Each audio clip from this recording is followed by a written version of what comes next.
The United States is the world's largest cigar market, but because of the U.S. trade embargo, it's not allowed to import Cuban cigars. Now, with improved relations, more Americans are heading to the island to sample Cuban cigars for themselves. CCTV's Michael Voss reports from the Havana Cigar Festival. Cuba has long been famous for its hand-rolled cigars, but for decades they were something American cigar lovers could only dream about. Now they're able to come and smoke them in Havana. This year, for the first time, Americans are legally allowed to participate in the annual Cigar Festival.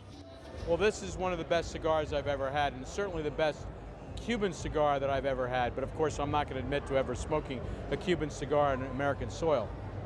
It's wonderful.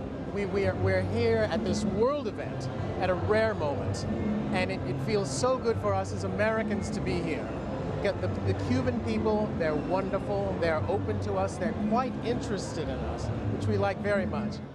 The Cigar Festival is a mix of lavish nighttime receptions along with trips to the factories and tobacco plantations to see where some of the world's finest leaves are grown. There are also master classes with experts offering advice on which cigars go best with different rums and other spirits. Alfred Angelic has a business selling humidors and cigars in the US state of Michigan. He's looking forward to the day the trade embargo against Cuba finally comes to an end. I can't wait till we can sell them in the United States. It's going to be big, big, wonderful. All the cigar smokers are very excited. A memorabilia stand at the trade fair has a bust of former US President John F. Kennedy smoking a Cuban cigar.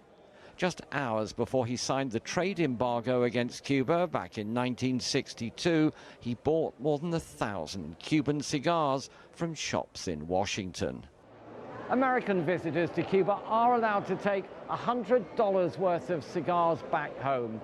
But once the US trade embargo is finally removed, Cuba may struggle to meet the surge in demand. Michael Voss, CCTV, Havana.